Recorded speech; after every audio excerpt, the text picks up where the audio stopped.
नमस्ते। आज हम चाह रहे हैं बात करने के लिए सबसे जो सीरियस इशू है आज के यंगस्टर्स के लिए, जो हम लोगों के लिए सबसे ज़्यादा चैलेंजिंग चीज़ें हैं, वो है मेंटल हेल्थ से जूझना, एंजाइटी से सफ़र करना, डिप्रेशन में जाना और मेंटल हेल्थ के बहुत सारे प्रॉब्लम से गुजरना। आज के यंगस्टर्स में जितने भी हैं, लगभग 70-80% यंगस्टर्स जो हैं वो लाइफ के किसी न किसी एज में, कहीं किसी न किसी स्टेज पे मेंटल हेल्थ से सफ़र करते ही हैं। इसके लिए कोई एज डिफाइन नहीं है कि कोई 15 ईयर्स का है या 20 ईयर्स का है, फिर 25 ईयर्स का है, तो वो जो है मेंटल हेल्थ से सफ़र करेगा।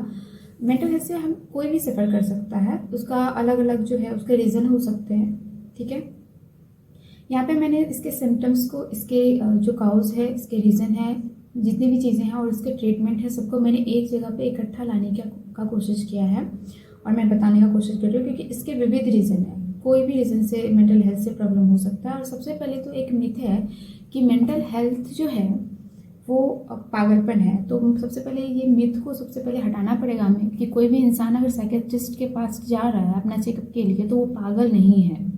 ठीक है, मेरे नज़र में, मेरे अराउंड में बहुत लोग हैं जो साइकेट्रिस्ट से मिलते हैं मेंटल हेल्थ से सफ़र करने के बाद, या फिर एंजाइटी में जी रहे हैं तो मेडिसिन ले रहे हैं, या फिर डिप्रेशन में है। डिप्रेशन तो खैर आप लोग जानते होंगे, हर कोई। तो उसी का जो डिफरेंट स्टेज होता है उसी को हम लोग बोलते हैं।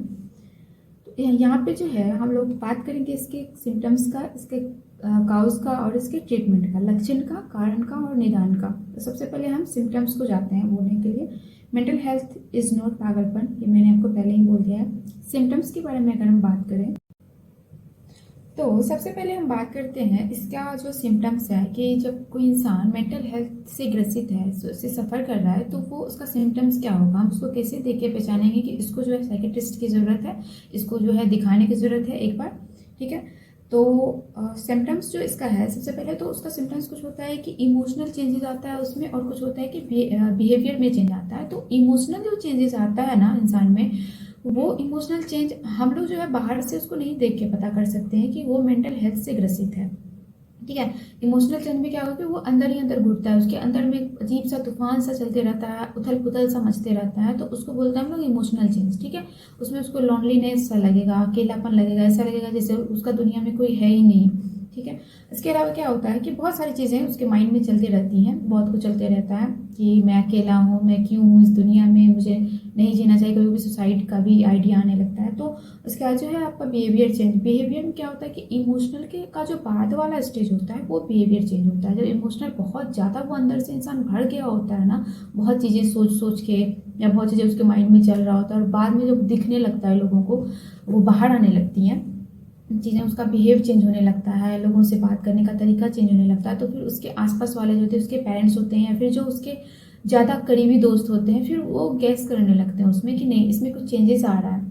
ठीक है, तो वो फिर बिहेवियर चेंज में जो है वो बाहर के लोगों को जो उसमें बाहरी बर्ताव जो है आने लगता है, और बाहर जो उनके करीबी होते हैं वो उसमें उस चीज़ को पता कर सकते हैं कि नहीं, इसमें कुछ चेंजेस आ रहा है और इसको जो एक बार साइकेट्रिस्ट से मिलाने की ज़रूरत है।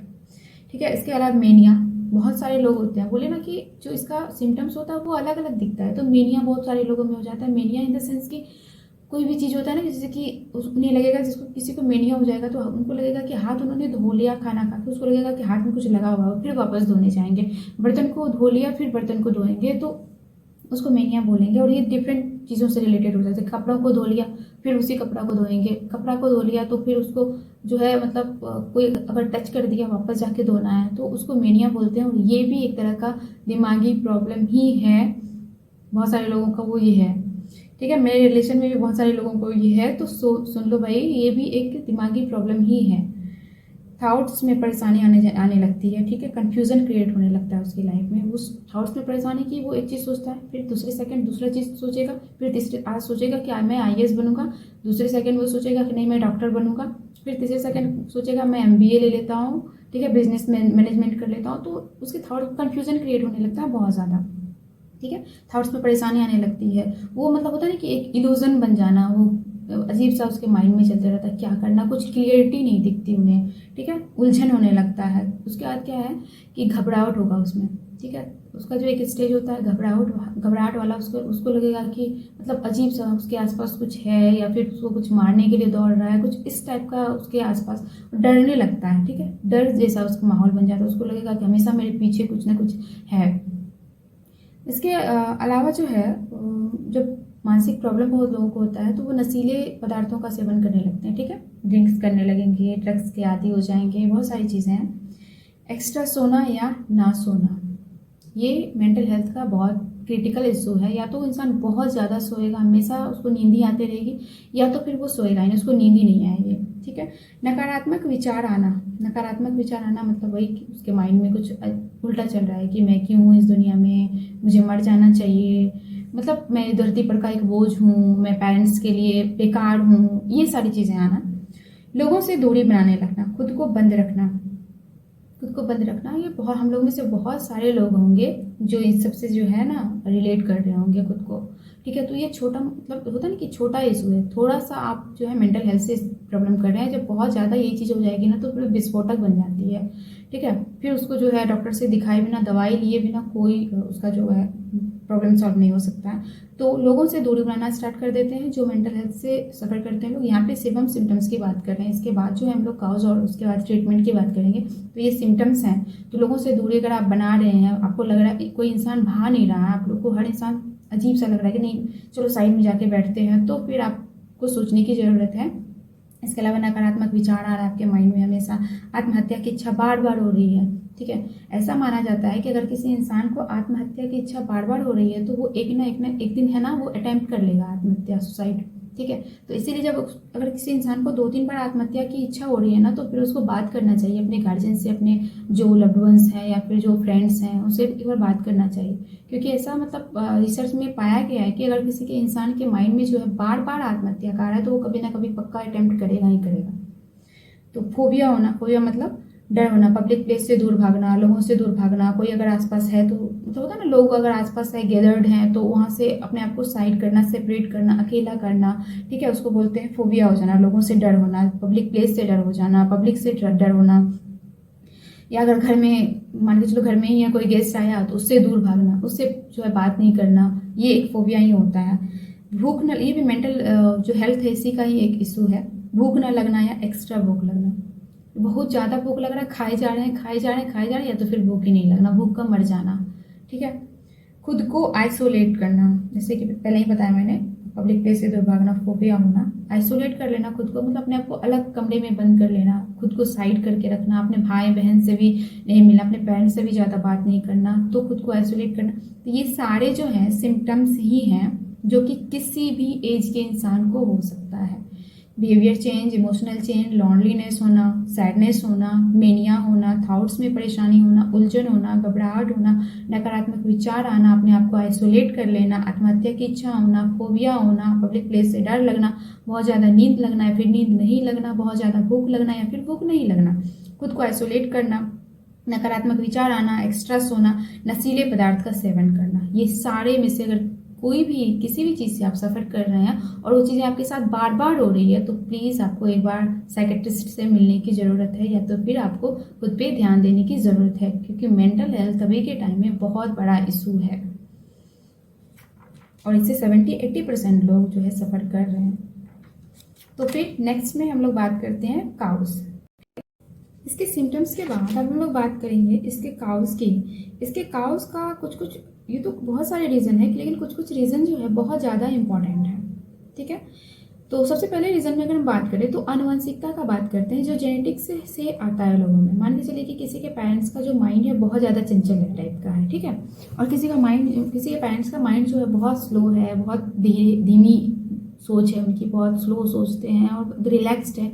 तो ये सारी चीज़ें जो है लोगों में पेरेंट्स से भी आता है, और किसी का एग्रेसिव है किसी के पेरेंट्स अगर, तो वो चीज़ें अगर भी बच्चों में पेरेंट्स से आता है। तो बहुत सारे लोगों में जो काउज है मेंटल हेल्थ का, ठीक है, उसका मेंटल हेल्थ का जो प्रॉब्लम है वो उनके पेरेंट्स से भी आ सकता है, उसके माता से भी आ सकता है, पिता से भी आ सकता है, ठीक है। इसके अलावा हमारे ब्रेन में कुछ न्यूरोट्रांसमीटर्स होते हैं, ठीक है। वो जो न्यूरोट्रांसमीटर्स हैं वो ये काम करते हैं कि जो मैसेज होता है हमारे बॉडी का किसी भी पार्ट का वो एक पार्ट से दूसरे पार्ट तक जो है ट्रांसफ़र करते हैं। और इसमें अगर कभी चोट हो गया, आघात हो गया, ठीक है, किसी भी रीज़न से, या हार्मोनल चेंज हो गया, तो उसमें अगर प्रॉब्लम आ गया न्यूरोट्रांसमीटर में, तो ऐसी स्थिति में जो है लोग मानसिक प्रॉब्लम्स का शिकार हो जाते हैं। ठीक है, इसके अलावा जो है तो न्यूरोट्रांसमीटर में अगर चेंज होगा तो मस्तिष्क में बदलाव होगा और उसकी वजह से मेंटल हेल्थ में इशू आ सकता है। उसके अलावा सामाजिक दबाव या फिर स्ट्रेस, कभी कभी क्या होता है कि बहुत सारे लोग हैं जो बहुत सामाजिक दबाव में जो है महसूस करते हैं। मान के चलिए कि किसी के पेरेंट्स हैं, उनके पास 2-3 बेटियां हैं शादी करने के लिए, भले ही इंसान कुछ बोल नहीं रहा है आके, लेकिन उसके जो पिता होते हैं, जो गार्जियन होते हैं, उन पे सामाजिक दबाव होने लगता है और धीरे धीरे वो अब साथ में जाना स्टार्ट कर देते हैं। इसी तरीके से अगर कोई इंसान है, बहुत दिन तक पढ़ाई कर रहा है और अगर उनको जॉब नहीं लगी है, ठीक है, वो बेरोजगार है, तो उन पे सामाजिक दबाव वो खुद में फील करने लगते हैं। भले ही समाज कुछ बोल नहीं रहा है, ठीक है, भले ही समाज उनको आके कुछ बोल नहीं रहा है, लेकिन वो खुद में उस दबाव को फील करने लगते हैं और वो धीरे धीरे अवसाद में जाने लगते हैं। ठीक है, शादी में डिले की वजह से या फिर जॉब में डिले की वजह से, बहुत सारे रीजन से जो है सामाजिक दबाव फील होता है लोगों में और वो स्ट्रेस में जाना स्टार्ट कर देते हैं। मस्तिष्क के कुछ एरिया का कम या ज़्यादा काम करना, भाई कम या ज़्यादा काम क्यों करेगा? या तो फिर कभी चोट या आघात लगा हुआ हो, या तो फिर कभी हार्मोनल चेंजेस आ गया हो उसके बॉडी में, तभी जो मस्तिष्क का प्रॉपर वर्क है तभी कम या ज़्यादा हो सकता है ना, कि कभी हार्मोनल चेंज हो गया हो तभी हमारा ब्रेन कभी शार्प या फिर कभी कम काम करना स्टार्ट कर दे। इसके अलावा गलत संगति में इन्वॉल्व होना, और गलत संगति में इन्वॉल्व होगा इंसान तो ड्रिंक्स वगैरह करेगा ही, ठीक है, शराब का सेवन करेगा, ड्रग्स लेना के आदी हो जाएगा, तो ऐसी स्थिति में जो है वो अवसाद में जा सकता है। उसके बाद हार्मोनल बदलाव का ऐसे बहुत सारे रीज़न है, नींद की कमी हो जाना या फिर बहुत सारे रीज़न है। तो हार्मोनल बदलाव अगर एक स्टेज में आके होता ही है सबका, किसी को बहुत ज़्यादा हार्मोनल बदलाव हो गया, तो ऐसी स्थिति में इंसान जो है धीरे धीरे उसके बॉडी में जो है न्यूरोट्रांसमीटर में वही इफेक्ट करने लगता है और फिर धीरे धीरे वो अवसाद में जाना स्टार्ट हो जाता है, फिर स्ट्रेस में जाना स्टार्ट हो जाता है, एंजाइटी होना स्टार्ट हो जाता है उसको। तो ये सारा हमारा ब्रेन में बदलाव के कारण ही तो होता है, चाहे वो जिस भी रीजन से हो। ठीक है, उसके बाद जो है सोशल चेंज, माहौल में परिवर्तन, एक जगह से दूसरे जगह पे कोई गया है और वहाँ पे उसको जो है क्रिटिसाइज किया जा रहा है रिलीजन को लेकर, कास्ट को लेकर, फिर बहुत सारे रीजन से, तो वो भी हो सकता है। घर की स्थिति, इन सारे जो जितने भी रीजन है ना, मैं इसमें सबसे ज़्यादा इंपॉर्टेंट मानती हूँ काउज में कि ये जो है घर की स्थिति जो है ना, ये, क्योंकि एक छोटा बच्चा जो होता है उसका ब्रेन जो होता है बहुत कोमल होता है और उस पर बहुत चीज़ें इफेक्ट करती है, बड़े लोगों पे उतना इफेक्ट नहीं करता। अगर उसका जो माहौल होता है ना, उसका जो परवरिश होता है, उसके पेरेंट्स, उसके ग्रैंड पेरेंट्स ने उनकी परवरिश कैसे की है बच्चे की, ये बहुत बहुत इफेक्ट करता है। अगर उसके घर में हमेशा लड़ाई झगड़े झंझट चले आ रहे हैं ना, बच्चे वो स्टार्टिंग से ही वही चीज़ देखते आ रहा है, अपने पेरेंट्स में झगड़ा देख रहा है, अपने ग्रैंड पेरेंट्स और पेरेंट्स के बीच में देख रहा है, तो वो बच्चा जो है ज़्यादातर चांस है उस टाइप के बच्चे का कि वो जो है लाइफ में जो है अवसाद में जाएगा ही जाएगा। तो ये मैं सबसे ज़्यादा इफेक्टिव मानती हूँ, घर की स्थिति, लड़ाई झगड़े वगैरह जो भी होते हैं इसको। तो इसीलिए बच्चों से इन सब चीज़ों को दूर रखें। अगर आपस में ऐसा कुछ हो भी रहा है तो मैं तो ये रिक्वेस्ट करूँगी, बार बार नीचा दिखाए जाना, चाहे वो स्कूल में हो चाहे घर में हो। होता ना कि 2-3 बच्चे हैं अगर, तो कोई बच्चा को पेरेंट्स के थ्रू ही, ऐसा नहीं है कि पेरेंट्स गलती नहीं कर सकते हैं, तो ऐसा, तो 2-3 बच्चे हैं, तो कोई बहुत चंचल होता है, कोई बहुत सिंपल सीधा सा होता है, तो क्या होता है कि पेरेंट्स कभी कभी बोले कि अरे ये तो बहुत अच्छा है, बहुत तेज तर्रार है, ये भोंदू है, ये है वो है, तो उस टाइम पे जो बच्चा होता है ना, उसके ब्रेन पे ये असर करना स्टार्ट हो जाता है। तो नीचा दिखाया जाना, चाहे वो समाज के थ्रू हो, चाहे वो रिलेटिव्स के थ्रू हो, चाहे वो हमारे पेरेंट्स के ही थ्रू हो, तो ये हमें ध्यान रखना चाहिए कि ऐसे वर्ड्स कभी भी बच्चों के सामने यूज नहीं करने चाहिए कि ये तो भोंदू है, इससे तो कुछ उम्मीद नहीं है मुझे। No, we can't do this things. घर की स्थिति जो होती है, लड़ाई झगड़े जो होते हैं, बार बार नीचा दिखाया जाना होता है, ठीक है। उसका रिलेशनशिप इशू भी बहुत सारे लोगों का रीजन होता है, बहुत सारे कि आज के टाइम पे अधिकतर रिलेशनशिप इशू ही होते हैं, ठीक है। रीजन कि अवसाद में जाने का, स्ट्रेस में, एंजाइटी एंड डिप्रेशन में जाने का रिलेशनशिप हो गया, और उसके अलावा बेरोजगारी हो गया, ठीक है, जल्दी से जॉब नहीं मिलना, ये 2 चीज़ हो गया। और बच्चों में कम एज में जो है अवसाद में जाने का रीज़न मैंने बताया ना कि लड़ाई झगड़े या घर की स्थिति, इसकी वजह से बच्चे बहुत कम एज में अवसाद में जाना स्टार्ट हो जाते हैं, क्योंकि उन्हें लगता है कि उनका लाइफ का जो है ना गोल क्लियर नहीं हो पाता। उन्हें लगता है जब मेरे घर में ही ऐसा हो रहा है तो फिर मैं क्या सोचूं अपने फ्यूचर के बारे में, मेरे घर में ही ऐसा ही चल रहा है तो ऐसा ही चलते रहेगा, वो माइंड में बैठा लिए होते हैं, ठीक है। बच्चा जितना ज़्यादा समझदार होगा ना, घर की स्थिति का उस पर उतना ही बुरा इफेक्ट पड़ता है अगर घर में इस टाइप के कलह डेली डेली हो रहे हैं तो। ठीक है, इसके अलावा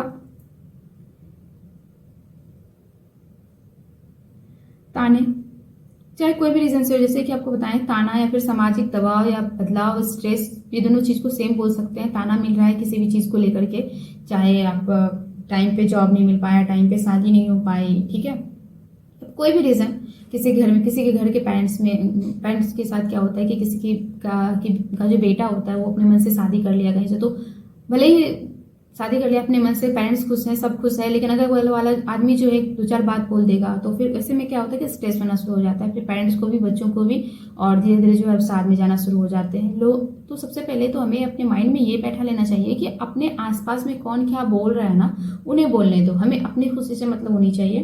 ठीक है, तो ये सारे रीजन जो हैं, ये सारे रीजन हैं काउस के। अनुवांशिकता, ठीक है, उसके अलावा मस्तिष्क में बदलाव, न्यूरोट्रांसमीटर्स में चेंज, चाहे वो आघात से हो, चाहे वो चोट से हो, चाहे वो नींद नहीं लेने के कारण। हाँ, नींद प्रॉपर नहीं लेना is also a cause of mental health.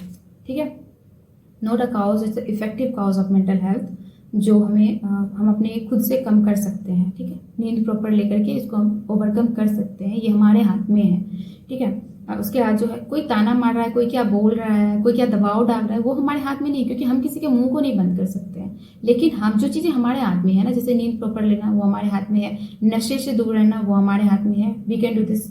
घर की स्थिति भी अगर बड़े लोगों की बात करें तो उनके ही हाथ में है। बच्चे तो कुछ कर नहीं सकते और ना ही उन्हें कुछ करने दिया जाता है, ना ही बोलने दिया जाता है, जो हमारी इंडियन फैमिलीज है उनके बीच में ये सच्चाई है। बच्चे अगर थोड़े से बड़े भी हो गए तो उनसे ना राय लिया जाएगा, ना उन्हें जो है कुछ बोलने का अधिकार दिया जाएगा। ठीक है, पेरेंट्स को लगता है कि अपना जो मोनोपोली चलाते हैं वो चलाते ही हैं, तो पेरेंट्स को ये चीज़ सोचना चाहिए कि उनके लड़ाई झगड़े का असर उनके बच्चों पे हो रहा है और वो बहुत कम एज में अवसाद में जा सकते हैं, तो ये सोचना चाहिए। इसके बाद सोशल चेंज, लैक ऑफ जो प्रॉपर स्लीप है वो बताया, हार्मोनल चेंज हो सकता है नींद की कमी से, इस रिलेशनशिप इशू हो सकते हैं, ये भी काउज है। तो ये सारे काउज है, और इसमें मैंने बताया ना, रिलेशनशिप काउज हो गया आपको, लैक ऑफ प्रॉपर स्लीप हो गया, घर की जो स्थिति है, लड़ाई झगड़े झंझट होना वो हो गया, ये 3-4 जो है वो सबसे ज़्यादा इम्पॉर्टेंट काउज है मेंटल हेल्थ का। तो अब हम बात करेंगे इसके ट्रीटमेंट के बारे में। एंड फाइनली अब हम लोग बात करेंगे इसकी ट्रीटमेंट के बारे में कि जो मानसिक प्रॉब्लम है, जो मेंटल हेल्थ है, उसका ट्रीटमेंट क्या हो सकता है। अगर हम मान के चलिए अपने आसपास किसी को गेस किए कि कोई मेंटल हेल्थ से गुजर रहा है, ठीक है, तो उसके ट्रीटमेंट के लिए क्या किया जाना चाहिए। मान के चलिए कि अगर कोई थोड़े से किसी में थोड़ा सा बदलाव आया है, किसी के मेंटल हेल्थ में थोड़ा सा बदलाव आया है और हमने उसको पकड़ लिया है, तो उसी टाइम पे हमें चाहिए कि हम उसको जो है सजेस्ट करें जल्दी से जल्दी डॉक्टर से मिलने के लिए और उसी टाइम से मेडिसिन स्टार्ट करने के लिए। क्योंकि कहा जाता है ना कि घाव जितना गहरा होता है ना, उतना ज़्यादा टाइम लगता है उसको भरने के लिए।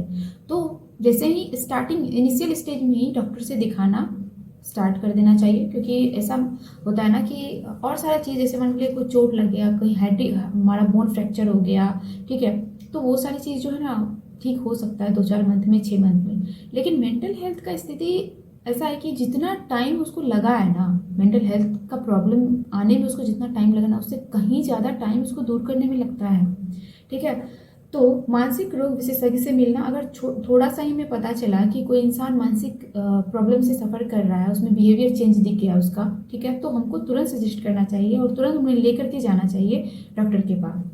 जल्द से जल्द इलाज उसका शुरू करना चाहिए, देर नहीं करना चाहिए, जैसे ही पता चले उसी टाइम से। उसके बाद में अवेयरनेस फैलाना चाहिए। ऐसा माना जाता है ना, अक्सर हमारे गांव मोहल्ले टोले में ऐसा होता है कि अगर कोई साइकियाट्रिस्ट से मिला, डॉक्टर से मिल के आया और ऐसा बोला गया कि वो जो है मानसिक प्रॉब्लम से सफ़र कर रहा है, तो लोग क्या करते हैं, एक कान दो कान करके ऐसे बोलना स्टार्ट करते हैं, अरे उसका बेटा तो पागल हो गया, उसकी बेटी तो पागल है, उसके मानसिक डॉक्टर से, दिमाग वाला डॉक्टर से मिल के आया है। तो ये जो चीज़ें हैं ना, इसको स्टॉप करना चाहिए, ये जो मिथ है इसको स्टॉप करवाना चाहिए और इसके लिए अवेयरनेस फैलाना चाहिए, चाहे वो स्कूल के टीचर्स के थ्रू हो, चाहे वो कैंप लगा करके हो मानसिक हेल्थ को लेकर, क्योंकि ये बहुत बड़ा इशू है, ब्रॉड लेवल पे इशू बनते जा रहा है, तो इसके लिए काम तो करना ही पड़ेगा। ठीक है। तो और अगर उस इंसान को सुनने को मिल जाए कि लोग मेरे बारे में ऐसा सोच रहे हैं कि मैं तो पागल हो गया हूँ, तो वो रियल में बहुत ज़्यादा डीप चला जाता है, फिर बहुत गहराई से मानसिक जो है क्षति होती है उसकी ऐसे में। ठीक है, वो अपने आप को खुद ही, एक तो वो खुद ही अवसाद में है, और ऐसा कुछ अगर उसने सुन लिया कि लोग ऐसा मेरे बारे में बोल रहे हैं कि मैं तो मतलब पागल हो रहा हूँ, ये हो रहा हूँ, तो वो फिर और ज़्यादा डीपली अवसाद में जाने लगता है, ठीक होने के बजाय उल्टा होने लगता है उसके साथ। तो जो हमारे समाज में जो है अवेयरनेस फैलाना बहुत ज़रूरी है इसके लिए, कि लोग ऐसी बातें ना करें कि वो पागल हो गया या फिर वो ऐसे हो गया। ठीक है, योगा एंड मेडिटेशन को प्राथमिकता देनी चाहिए, क्योंकि मेडिटेशन एक ऐसा चीज़ है जो हमारे माइंड को जो है कंट्रोल में रखता है, ओवर थिंकिंग से बचाता है। ठीक है, एक्स्ट्रा सोच से बचाता है, स्ट्रेस से बचाता है, एंजाइटी में जाने से बचा सकता है। तो मेडिटेशन डेली करना ही चाहिए। इसके अलावा योगा एंड मेडिटेशन को जो है प्राथमिकता देनी चाहिए। अगर कोई मानसिक प्रॉब्लम से सफ़र कर रहा है तो मस्ट है कि देना चाहिए उन्हें टाइम इसके लिए। कोई असामान्य व्यवहार को पॉइंटेड करना, अगर किसी में कोई असामान्य व्यवहार दिख रहा है, ठीक है, वो चीज़ जो बिहेव जो कभी पहले उसमें दिखा नहीं, धीरे धीरे दिखना स्टार्ट हो रहा है, वो बहुत ज़्यादा एग्रेसिव हो गया, बहुत शांत था, एग्रेसिव हो गया, तो ये चीज़ हमें पॉइंटेड करना चाहिए और तुरंत उसके गार्जियन को बताना चाहिए कि ऐसा आपके बच्चों के साथ प्रॉब्लम हो रहा है, तो आप चाहें तो आप दिखा सकते हैं, मुझे ऐसा लगा। ठीक है, मॉर्निंग एंड इवनिंग वॉक ने सजेस्ट करनी चाहिए, खाली पैर मॉर्निंग एंड इवनिंग वॉक करें ताकि उनका संतुलन बना रहे। प्रॉपर स्लीप लेनी चाहिए, कर ये तो बहुत इंपॉर्टेंट है, प्रॉपर स्लीप 8 आवर्स का। संतुलित जीवन शैली अपनाना चाहिए, और संतुलित जीवन शैली का मतलब होता है कि उसमें जो है आपका फिजिकल एक्टिविटी भी इन्वॉल्व होना चाहिए, प्रॉपर स्लीप भी इन्वॉल्व होना चाहिए, और उसमें जो है आपका संतुलित आहार जो होता है ना, न्यूट्रिशियस मील वो भी इन्वॉल्व होना चाहिए। तो खाना प्रॉपर और फिजिकल एक्टिविटी होनी चाहिए, स्लीप प्रॉपर होनी चाहिए, तो उसको बोलते हैं एक संतुलित जीवन शैली। ठीक है, संतुलित जीवन शैली का सोशल मीडिया एडिक्शन से दूरी। सोशल मीडिया एडिक्शन में क्या होना है कि जब हम मेंटल हेल्थ, ऐसे तो नॉर्मली अगर कोई मेंटल हेल्थ से सफ़र नहीं कर रहा है ना, तो जो चीज़ें दिखती है हम उसको एंजॉय करते हैं और निकल जाते हैं। लेकिन अगर कोई इंसान मेंटल हेल्थ से सफ़र कर रहा है ना, तो वो सिर्फ देख के निकल नहीं जाते हैं, वो चीज़ों को बहुत डीपली सोचना स्टार्ट कर देते हैं। उन्हें लगता है मेरे पास ये क्यों नहीं है, मेरे पास वो क्यों नहीं है, मैं इतना बड़ा कब हो जाऊँगा, मैं ये कब खरीद लूँगा, मैं घर कब बना लूँगा, मैं गाड़ी कब ले लूँगा। और ये सारी चीज़ें, ये सारे एक्सपेक्टेशन जो है उन्हें मानसिक स्वास्थ्य में और ज़्यादा डाउन कर देती है। ठीक है, वो सोचते सोचते, ओवरथिंक करते करते जो है माइंड को स्ट्रेसफुल बना लेते हैं, फिर वो एंजाइटी में चले जाते हैं। ज़्यादा से ज़्यादा किसी अच्छे काम में खुद को इन्वॉल्व रखना। अच्छे काम में मतलब हमें जिस चीज़ में खुशी मिलती है, ठीक है, हर इंसान का अलग अलग चॉइस होता है, किसी को किसी चीज़ में मिलती है, किसी को किसी का हेल्प करने में मिलता है, किसी को सोशल वर्क में मिलता है, किसी को पेट का सेवा करने में मिलता है, जो कुत्ते होते हैं, स्ट्रीट डॉग्स होते हैं, कैट होती है, किसी को गाय का सेवा करने में मिलता है, किसी को फ्री मान के चलो कि आपको किसी का हेल्प करने में मतलब सुकून मिल रहा है, शांति मिल रही है, दिल को सुकून मिल रहा है, तो आप उन्हें कर सकते हो। आप फ्री में कुछ बच्चों को पढ़ा सकते हो। तो ये सारी चीज़ें जो अच्छे काम हैं, ठीक है, जिसको करके आपको सुकून सा महसूस होता है, किसी को मंदिर में जाके बैठने से मिलता है। तो हर एक इंसान का, बोले ना, इंडिविजुअल का, हर एक इंडिविजुअल का जो है अलग अलग चॉइस होता है, उन्हें अलग अलग चीज़ें पसंद आती हैं। तो आपको जो भी पसंद आए आप कर सकते हैं, और उनके गार्जियंस को चाहिए कि उस चीज़ की उन्हें छूट दे दी जाए कि हाँ, अगर तुमको पसंद है तो you can do this. Okay, उसके बाद जो है प्रॉपर स्लीप बोले ना, तो ये सारी चीज़ें जो है, मानसिक रोग हो गया, मतलब विशेषज्ञ से मिलना, जल्द से जल्द जो है इलाज करवाना। ठीक है, अगर थोड़ा सा पता चल गया, बिहेव में चेंज आ गया, पॉइंट कर किए और तुरंत डॉक्टर के पास गए।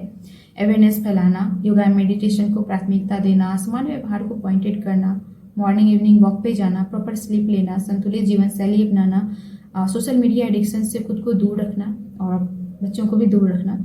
अभी के टाइम पे छोटे बच्चे पैदा होते हैं और सोशल मीडिया का एडिक्टेड हो जाते हैं, तो ये बहुत गलत है। इन चीज़ों से अपने बच्चों को बचाना चाहिए। ज़्यादा से ज़्यादा किसी अच्छे काम में खुद को इन्वॉल्व रखना।